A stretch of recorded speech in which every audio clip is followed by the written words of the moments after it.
Well, hello, beautiful creators. Welcome back to Monzon Media. So today I was pleasantly surprised to see that there was an update available for Luminar Neo. Now, we all know what's been going on in the Ukraine with the war, and to be very honest, I wasn't expecting an update anytime soon.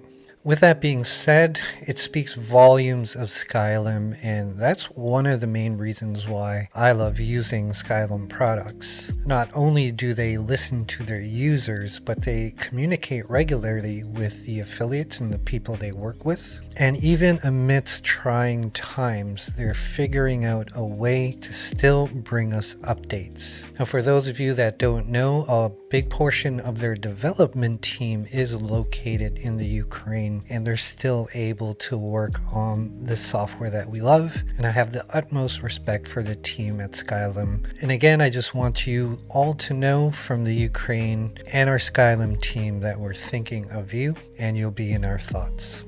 Now, this isn't a huge update, but I think you'll be happy with some of the additions that they made. One of the biggest ones for me personally is the ability to recognize transparent PNGs. So if we go into my layers here, and I'm going to bring in my logo, which is a PNG format. It still comes in stretch, but that's okay. We can resize it. And you'll notice by default, it comes with a 50% transparency, and we can bring that up. And as you see at the corner now, that it is fully transparent. So this is a definite plus.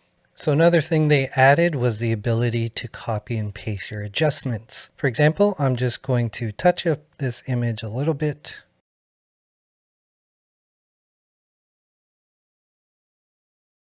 Now, one thing to point out though, you can't copy your adjustments on the actual image. If you right click here, there is no option yet. But if you go into your catalog, and this is the image I'm working on, if you right click, you'll see that we can copy the adjustments, and then we can apply it to several images here if we wanted to. If I right click, you can paste the adjustment onto the photo of your choice. There you go. And now you see that these images that were raw now have those adjustments. So if I click on edit, you're going to see the edits here. And it even copied the layer over as well. Now, if I go into my edits tab here, you see that it retains all the changes that were made.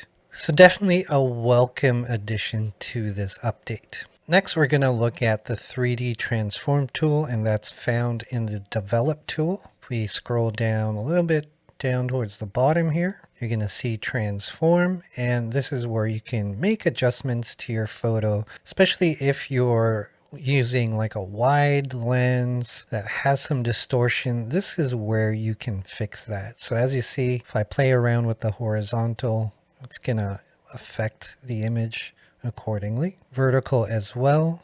You can straighten out the buildings if I wanted to. And then finally, the aspect ratio, you can, widen it or increase it in length.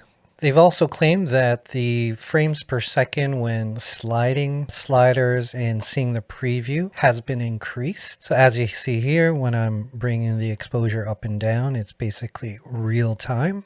Now, the last update is a whole bunch of hotkeys that were added, and I'm going to leave a link in the description below where you can download them for your reference. And I just took it from the Luminar Neo Insiders Club. If you're a Neo or AI user, I'd recommend for you guys to sign up for the Insiders because you get firsthand information in terms of updates and what's coming up. And there's usually some good discussions on Luminar products. Also, I'll leave a link in the description below for the official press release from Skylum. And for those of you that want to help out in any way, there are various ways where you can send donations or even messages of encouragement. I'll leave those links in the description below as well. Again, I wanted to stress how pleasantly surprised I am with this update. I wasn't expecting anything for some time, and I really think that speaks volumes of Skylum in that regardless of what's happening, they are still trying to keep to their commitments. Personally, I would ask of you, those of you in my community, to please be respectful at this challenging time. Fortunately, most of you have been very understanding and love Luminar Neo and AI. I've gotten a couple negative comments here and there, but nothing where I felt like people were trolling. You know, they're just expressing their opinions, and you're all entitled to that. Obviously, I want to know what your thoughts are and your criticisms, but please do it with some love and respect, and let's hope that things end peacefully very soon and that we can move on from what's currently happening. With that being said, my friends, coming up next are some quick videos on how you can use Luminar Neo and AI as plugins in Photoshop and Affinity Photo. So until that time, get out there, hit record, create, and I'll see you when I see you.